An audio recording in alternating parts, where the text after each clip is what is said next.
मान्यवर, तीखी वाणी मत निकालो। कब तीखी वाणी तुम्हारी जिंदगी को संकटों में जा करके घेर देगी।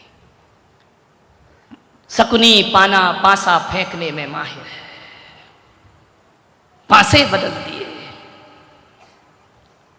हार गए पांडव पूरा राज्य साम्राज्य, और तो और द्रौपदी को भी दांव पे लगा दिया। शकुनी के अंदर पीड़ा है कि मेरी बहन गांधारी, जिसे वो सबसे ज्यादा प्यार करता था, उस गांधारी का क्या कसूर था? एक अंधे के साथ उसकी शादी कर दी। शकुनी अपने मुंह में जी रहा था, दुर्योधन अपने मुंह में था, धृतराष्ट्र अपने मुंह में जी रहे थे। मान्यवर, हार गए द्रौपदी को। दुर्योधन ने कहा कि दुशासन, भरी सभा में द्रौपदी को लाया जाए। इतिहास का सबसे काला अध्याय, ध्यान रखना, इस भारत देश के लिए सबसे बड़ा बदनुमा दाग ये महाभारत की घटना है। मान्यवर, इससे बुरा काला अध्याय धरती पर दूसरा नहीं हो सकता है। घसीट कर लाता है बाल पकड़ के मां तुल्य भाभी को। ध्यान रखना, ऐसे अपशब्द, ऐसी गालियां इतिहास में किसी ने अपनी मां के समान भाभी को नहीं दी होंगी। जो गालियां दुशासन देता हुआ एक अबला को घसीट करके बाल से पकड़ के भरी सभा में लेकर आता है। मासिक धर्म से है द्रौपदी, उसे निर्वस्त्र करने का षड्यंत्र रचा जा रहा है। द्रौपदी को लाया गया, पति को लथाड़ा द्रौपदी ने। क्या हक है तुमको मुझे दांव पे लगाने का? नारी नारी होती है, कोई सामान नहीं हुआ करती है कि उसे जुए में हार दिया जाए। सिर झुकाकर बैठे हैं पांडव। पूछा द्रौपदी ने, हे धर्मराज युधिष्ठिर, क्या तुम्हारा यही धर्म है, यही तुम्हारी मर्यादा है कि एक निर्बल नारी को भरी सभा में निर्वस्त्र करने की तैयारियां हो रही, तुम सिर झुकाकर बैठे हो? हे धर्मराज, कौन कहता है कि तुम धर्मराज हो? भीम, तुम्हारी गदा को क्या हो गया, तुम्हारी भुजाओं को क्या हो गया? तुम बलशाली योद्धा हो, तुम्हें शर्म नहीं आती है? भरी सभा में मेरी लाज लूटी जा रही है और तुम हारे हुए जुआरियों सिर झुकाकर बैठे। अर्जुन, तुम तो धनुर्धारी हो ना, तुम्हारे जैसा योद्धा जगत में नहीं। कहां गया तुम्हारा गांडीव, कहां गया तुम्हारा शौर्य? सब सिर झुकाकर बैठे हैं। कैसी राज्यसभा है? मैं मानता हूं कि एक नारी को जुए में हार गए कोई बात नहीं, लेकिन क्या उस राज्यसभा की कोई मर्यादाएं नहीं थी? उस राज्यसभा की कोई संस्कृति और सभ्यता नहीं थी? एक हारी हुई नारी के साथ ऐसा दुर्व्यवहार। वह देखती है कि पितामह भीष्म, आप तो बड़े अटल प्रतिज्ञाधारी है ना, तुम्हारी कुलवधू को यहां अपमानित किया जा रहा है। जैसे कैसे सिंहासन से बंद करके बैठे हो? द्रौपदी ने ललकारा पितामह को कि पितामह, थोड़ी तो अपने अंदर इंसानियत को जन्म दो। खड़ी है भरी सभा में द्रौपदी। द्रोणाचार्य, कृपाचार्य, कहां है तुम्हारी विद्याएं? कहां है तुम्हारा ज्ञान? कहां है तुम्हारी शस्त्र विद्या? क्या तुम हस्तिनापुर का मार्गदर्शन करते हो? चारों तरफ चीख रही है द्रौपदी पागल की तरह, विवल है, असहाय है। किसे पुकारे? जहां दृष्टि डालती है कोई उसका ध्यान नहीं रखा करता है। क्या हस्तिनापुर की ये मर्यादाएं बची हैं? ये हस्तिनापुर वो हस्तिनापुर जहां तीर्थंकर महापुरुषों का जन्म हुआ करता है, जहां बड़े बड़े हे महाभारत के नायकों, एक द्रौपदी की लाज लुट रही है, तुम सिर झुकाए बैठे हो। सारी राज्यसभा लज्जित है। धृतराष्ट्र से कहा, तात, हमने तो सुना था कि तुम्हारी बाहर की आंखें फूटी हैं। अरे तुम चाहते तो ये सब रुक सकता है। तुम कह सकते हो दुर्योधन को कि इतना अन्याय मत करो, एक नारी को निर्वस्त्र मत करो। अट्टहास कर रहा है दुर्योधन। दुशासन चीर खींचने को तैयार है। असहाय नारी हस्तिनापुर की राजसभा में जहां जहां दृष्टि डालती है, कोई हाथ सहायता को नहीं बढ़ा करता है। और दुशासन ने द्रौपदी की साड़ी को हाथ बढ़ाया। चीख रही, बिलख रही द्रौपदी, नहीं, मेरे साथ ऐसा अत्याचार मत करो, इतना मत गिराओ इस भारत द्रौपदी को, हे धर्म प्राण हस्तिनापुर, ये काला इतिहास, धृतराष्ट्र, जब भी तुम्हें दुनिया याद करेगी, कुल कलंकी कह करके दुनिया तुम्हें याद, कोई अपना नाम, अपने बच्चे का नाम धृतराष्ट्र नहीं रखेगा। ऐसा तुमने घिनौना कृत्य यहां पर हो रहा है। जब देखा उसने, द्रौपदी ने, कोई आशा की किरण नहीं, बिन काज आज महाराज लाज गई मोरी, बिन काज आज महाराज लाज गई मोरी, दुख हरो द्वारिकाधीश शरण में तोरी, दुख हरो द्वार, हे माधव, अब ये सभा अंधी हो गई है, यहां का राजा ही अंधा नहीं है, आज इस सभा में एक एक व्यक्ति अंधा दिखाई दे रहा है। हे मधुसूदन, हे केशव, हे नारायण, हे द्वारिकाधीश, आओ, ये अबला तुम्हें पुकारती है। जब कोई नहीं होता है वहां नारायण कृष्ण पहुंच जाया करते हैं। ध्यान रखिए, आपको मालूम है ये घटना, जो कृष्ण ने हाथ उठाया, चीर पर चीर बढ़ता गया, बढ़ता गया, बढ़ता गया। देखा आपने वह दृश्य अपनी आंखों से, किसी की लाज, ये वही कन्हैया है जो गोपियों के वस्त्र चुराता है, ये वही कन्हैया है जो द्रौपदी की लाज बचाता है। इतना चीर बढ़ा, इतना चीर बढ़ा, खींचते खींचते दुशासन बेहोश होने लगा। मालूम है, द्रौपदी ने कहा कि हे केशव, मैं तुम्हारा एहसान जिंदगी में नहीं भूल पाऊंगी। आज तुम नहीं होते तो आज इस अबला के क्या हाल हो गए होते। नारायण कृष्ण ने कहा कि द्रौपदी, ऐसा क्यों बोलती हो? मालूम है तुझे, मैं किसी का कर्ज नहीं लेता।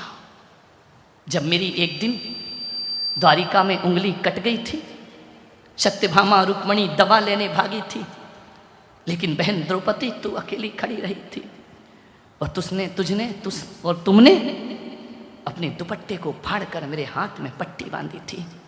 और उसी दिन द्रौपदी, मैंने कहा था कि जो साड़ी की चिंदी तूने मुझे बांधी है, एक दिन साड़ियों का अंबार लगा दूंगा तुझे। कृष्ण किसी का मुफ्त में नहीं लेते, सुदामा के चिवड़े खाते हैं और द्वारिका जैसी नगरी बसाकर लौटा देते हैं। मैं आपसे निवेदन कर रहा हूं सूरत वालों, संत पुरुष महापुरुष किसी से कुछ नहीं लेते, और यदि किसी से कुछ ले लें तो दरिया भर वापिस लौटाने की ताकत रखा करते हैं। संत क्या लेगा तुमसे, क्या करेंगे महापुरुष? कृष्ण इतना लेते हैं और दरिया भर लौटा दिया करते हैं। मान्यवर, द्रौपदी नैनों से छल छला गए। एक चिंदी का इतना बड़ा उपकार माना कृष्ण ने। एक बात ध्यान रखना, मूर्ख लोग होते हैं जो किसी पे एहसान करते हैं तो जिंदगी भर याद रखते हैं, ज्ञानी होते हैं जो एहसान करके भूल जाया करते हैं। ध्यान रखना, द्रौपदी तो भूल गई थी। एक चिंदी साड़ी बन जाया करती है। अपनी जिंदगी में ऐसे कई क्षण आएंगे। आपसे निवेदन करता हूं कि आज किसी की सहायता करोगे, कल वो महावृक्ष बनकर हमारी सहायता करेगा। ध्यान रखना, जीवन इसी का नाम हुआ करता है। आपसे मेरा इतना ही निवेदन। द्रौपदी ने कहा, अभी केस नहीं बनेंगे, जिन केसों को पकड़ के दुशासन तू लेकर आया है मुझे, और जब तक भीम इसकी भुजाएं नहीं तोड़ देगा, ये द्रौपदी अपने केस बांधने वाली नहीं है। और जो जंगा ठोक ठोक कर दुर्योधन चिल्ला रहा था, उसने कहा कि भीम, इसकी जंगा जब तक चूर चूर ना हो जाए, ये द्रौपदी अपने केस को बांधने वाली नहीं है। ध्यान रखना। मान्यवर, नारायण कृष्ण ने कहा, यह धृतराष्ट्र, अभी भी समझा रहा हूं, मान जाओ, और यदि नहीं माने ना तो हे अंधे धृतराष्ट्र, 100 पुत्रों की लाश पे आंसू बहाना पड़ेंगे तुमको। और हे दुर्योधन दुशासन, तू अपने वंश का सर्वनाश अपनी आंखों से देखेगा, और एक क्षण वो आएगा कि तुझे कांधा देने वाला तेरा भाई भी इस धरती पर नहीं होगा। ये परिवार की लड़ाइयां, ये परिवार के विवाद, दुर्बुद्धि दुर्योधन गया कृष्ण के पास, कुरुक्षेत्र की लड़ाइयां हैं। शकुनी ने भेजा, जा, वो माफ कर देते हैं सबको, उनकी माफी का फायदा उठा, जा उनसे कुछ लेके आ, युद्ध की तैयारियां हैं। गया दुर्योधन, सिर के पास खड़ा हुआ, अर्जुन चरणों में खड़ा हुआ, आंख खुली नारायण की, मांगो अर्जुन, पहली बार तुम देखे। दुर्योधन ने कहा ठहरो नारायण, मैं भी खड़ा हूं, मुझे मांगने का हक पहले। बोले मेरी आंख खुली, पहले चरणों पर गई, वहां अर्जुन बैठा था, तुम सिर पर थे, तुम्हें मैंने देखा नहीं। अर्जुन ने कहा माधव दे दो उसको पहले, ये ज्ञानी लोग होते हैं। मांग रहा है ना, मालूम है दुर्बुद्धि मांगेगा क्या, इसमें अकल नाम की तो चीज नहीं है। बोले मांग ले, तू मांग ले पहले। कृष्ण ने कहा युद्ध की तैयारियां हैं, एक तरफ मेरी अक्षौहिणी सेना है और एक तरफ नारायण कृष्ण निहत्था है, मांग दुर्योधन क्या चाहिए। दुर्योधन इतना खुश हुआ, इतना खुश कि अब तो पांडव बर्बाद हो जाएंगे। हे नारायण आपकी अक्षौहिणी सेना मुझे दे दीजिए, युद्ध में मुझे चाहिए। कृष्ण ने कहा ले जाओ। घर पहुंचा, बड़ा उछलता कूदता, रथ में बैठा हुआ। शकुनी मामा मिला, बोले क्या हुआ, बोले हम जीत गए। मामा ने कहा पागल, कैसे जीत गया, क्या लाया। बोले एक तरफ निहत्थे कृष्ण है, वो गांव का ग्वाला गमार, वो अकेला पांडवों के साथ है, मैं पूरी सेना ले आया। दुर्योधन शकुनी ने कहा वे गधे, तुझमें अकल नहीं है, ये क्या कराया तू, अपनी मौत का सामान ले आया। बोले क्या हुआ मामा जी।